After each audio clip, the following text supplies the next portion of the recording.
प्रणाम दोस्तों। आज के एपिसोड में आपका बहुत बहुत स्वागत है। आज का हमारा चर्चा का विषय रहेगा कि जिनका मूलांक 2 है उनको ऐसे कौन से उपाय करने चाहिए जिससे उनको चंद्रमा ग्रह की पूरी ताकत मिले, पूरे पॉजिटिव फल मिले। अगर वो किसी नेगेटिव चीज़ों का सामना कर रहे हैं लाइफ के अंदर, तो ऐसी कौन सी चीज़ें हैं या ऐसे कौन से उपाय हैं जिससे उनको राहत मिल सकती है। दोस्तों, पहली बार अगर चैनल पे आए तो प्लीज़ सब्सक्राइब ज़रूर करें ताकि आने वाले सारे वीडियो आपको मिलते रहें। जिनका भी जन्म 2 तारीख को, 11 तारीख को, 20 तारीख को या 29 तारीख को हुआ है, उनका मूलांक 2 होगा। मूलांक 2 की पॉजिटिव चीज़ें क्या होती हैं, नेगेटिव चीज़ें क्या होती हैं, वो सारी चीज़ें हमने ऑलरेडी मूलांक 2 का वीडियो बनाया हुआ है, तो आप वहाँ जाकर के ज़रूर देखिए अच्छे से आप, ताकि उसको अपनी लाइफ के साथ रिलेट कर सकें। तो शुरू करते हैं दोस्तों चर्चा मूलांक 2 के उपायों की। सबसे पहला उपाय आपको क्या करना है, आपको एक ऐसी पेंटिंग लेनी है जिसमें समुद्र नजर आ रहा हो या पानी का झरना नजर आ रहा हो। उसको आप नॉर्थ वेस्ट या नॉर्थ की डायरेक्शन में लगाएं ताकि चंद्रमा मजबूत होना शुरू हो जाए आपका। दूसरा उपाय क्या कर सकते हैं, आपको शिवलिंग पर दूध और जल दोनों को मिला करके अर्पित करना है। ध्यान रखिए, अकेला जल अर्पित नहीं करना, ना ही अकेला दूध अर्पित करना है। थोड़ा थोड़ा उनका कंबाइन कर लीजिए, 50% दूध ले लीजिए, 50% जल ले लीजिए।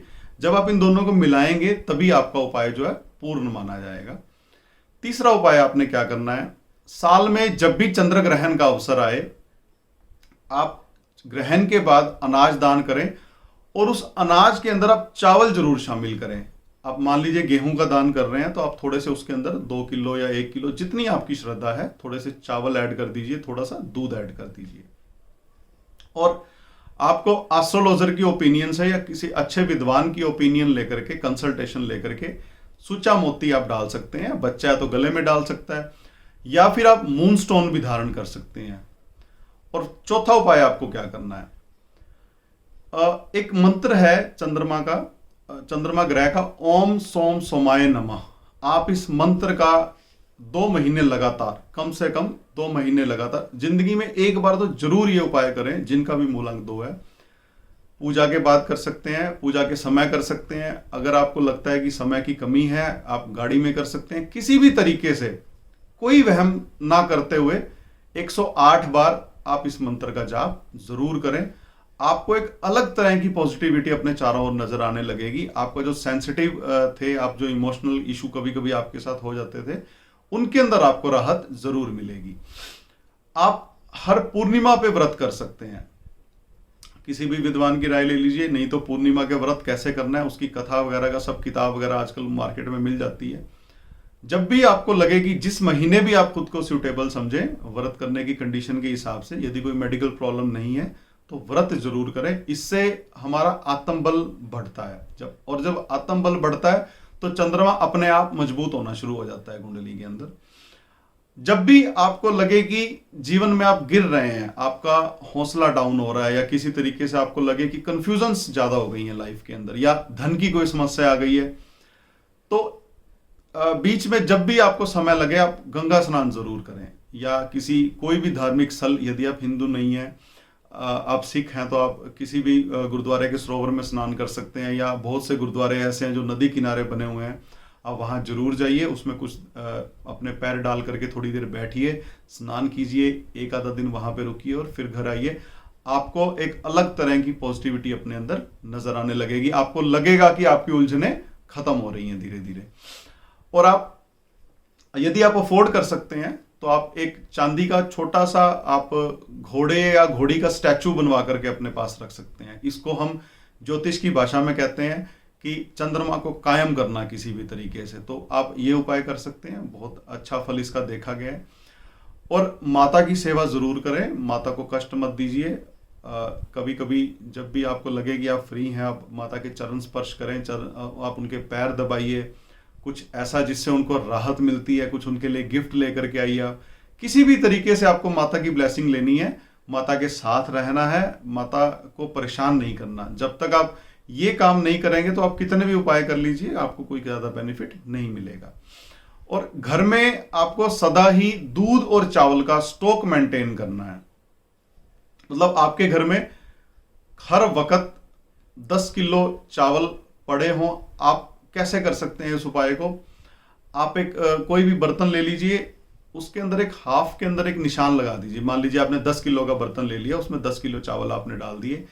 जैसे ही आप चावल वो घर में कंज्यूम करेंगे, उस निशान तक जब एम्प्टी हो जाएगा वो आपका बर्तन, तब उसमें ला करके चावल और ऐड कर दीजिए। मतलब उसको आपने कोशिश करनी है कि एक पर्टिकुलर अमाउंट आपके घर में हमेशा मेंटेन रहे चावल की।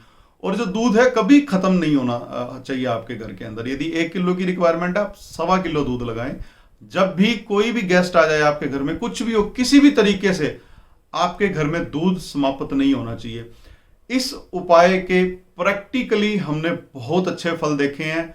कोई कुछ भी कह ले, हमें हमारे गुरुजनों ने ये उपाय बताया था, हमने अपने क्लाइंट्स को करवाया। जिनकी भी धन की समस्या थी, जिनके पास धन टिकता नहीं था, जबरदस्त उपाय जरूर एक बार लाइफ में करके देखिए। और कोई भी अपना महत्वपूर्ण कार्य है, शनिवार के दिन शुरू मत करें। यदि आप शनिवार के दिन शुरू करेंगे तो उस काम के अंदर सदा ही आपको कंफ्यूजन बनी रहेगी, सदा ही आपका मन जो है विचलित रहेगा। काले और नीले रंग के कपड़ों का इकट्ठा करके इस्तेमाल मत करें, उससे भी आपका चंद्रमा कमजोर होगा और दूसरे ग्रह जो अच्छे नहीं होते, जो कॉम्बिनेशन में चंद्रमा के साथ, वो बली होने शुरू हो जाएंगे। तो इन चीजों का आप जरूर ध्यान रखें। एक और चंद्रमा का उपाय बड़ा अच्छा प्रैक्टिकली देखा गया है। कोई भी समाज सेवी संस्था, क्योंकि यदि हम चंद्रमा का कारक माता होती है, यदि हम बात करें, माता एक ऐसा है हमारे जीवन के अंदर जो निस्वार्थ अपने बच्चों की सेवा करती है, निस्वार्थ बच्चों को पालती है। तो किसी ऐसी सामाजिक संस्था के साथ जुड़ने का प्रयास करें जो निस्वार्थ दूसरों के लिए कार्य करती है। वो कोई वृद्धाश्रम भी हो सकता है, कोई अनाथ आश्रम हो सकता है, या फिर आप कह सकते हैं कि कोई ऐसी संस्था जो जानवरों का ध्यान रखती है। तो ये कुछ संस्थाएं हैं, या फिर पर्टिकुलर कुछ ऐसा हॉस्पिटल हो गया, कुछ जैसे मेंटल हॉस्पिटल होते हैं जो सरकारी खर्चे पे चलते हैं, या कोई ट्रस्ट जिनको चलाती है।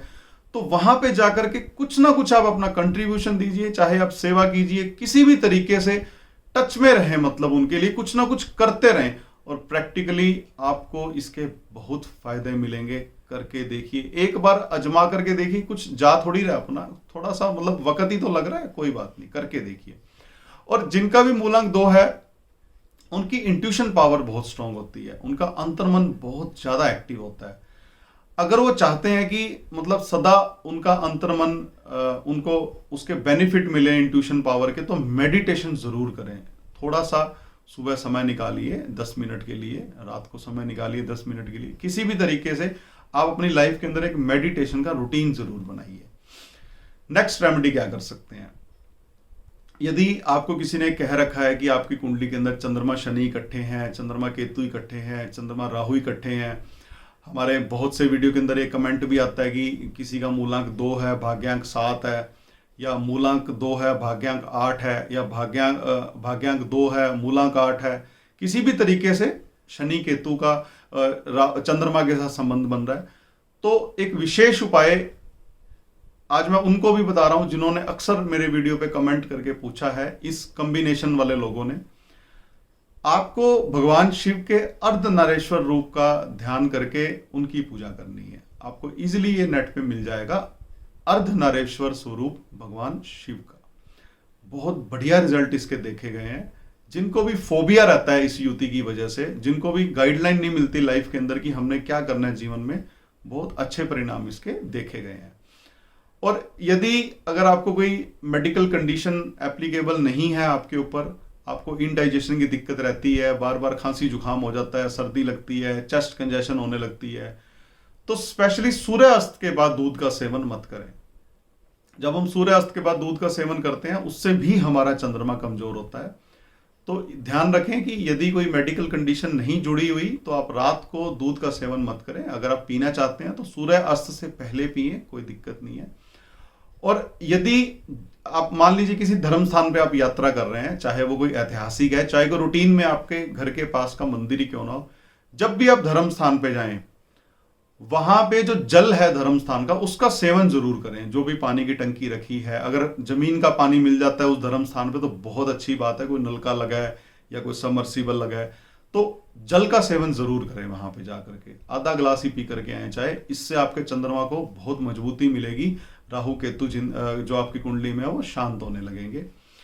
एक और आपको उपाय करना है। यदि आपको लगता है कि आपके बच्चों की शिक्षा में रुकावट आ रही है या आपका कोई फाइनेंशियल सेक्टर से जुड़ा काम नहीं बन रहा, तो आप थोड़े से चावल ले लीजिए, उसको दूध के साथ थोड़ा गीला कीजिए, या आप दोनों को मिक्स भी कर सकते हैं, दूध और चावल को।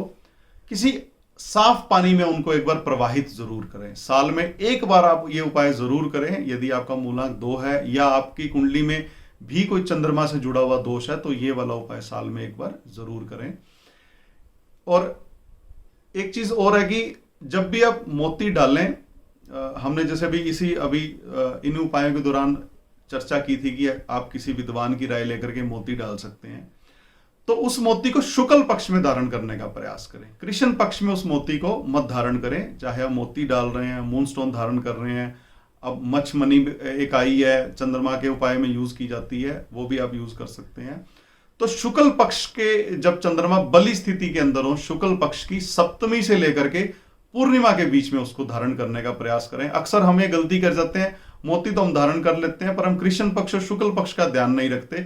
जबकि चंद्रमा का हम उपाय कर रहे हैं तो हमें प्रयास करना चाहिए जब चंद्रमा की रोशनी पूर्ण रूप से मौजूद हो रात के समय, तभी ये उपाय करना चाहिए। तो दोस्तों, आज हमने चर्चा की सिर्फ उपायों के ऊपर, और यदि आप डिटेल जानना चाहते हैं तो हमारे पुराने वीडियो जो मूलांक 2 पे बने हैं जरूर देखिए, आपको अच्छे से आप अपनी लाइफ के साथ ताकि रिलेट कर सकें। दोस्तों, जल्दी मिलते हैं नेक्स्ट वीडियो में नए टॉपिक के साथ। अगर आपने सब्सक्राइब नहीं किया तो प्लीज सब्सक्राइब जरूर करें ताकि सारे वीडियो आपको मिलते रहें। इजाजत दीजिए, नमस्कार।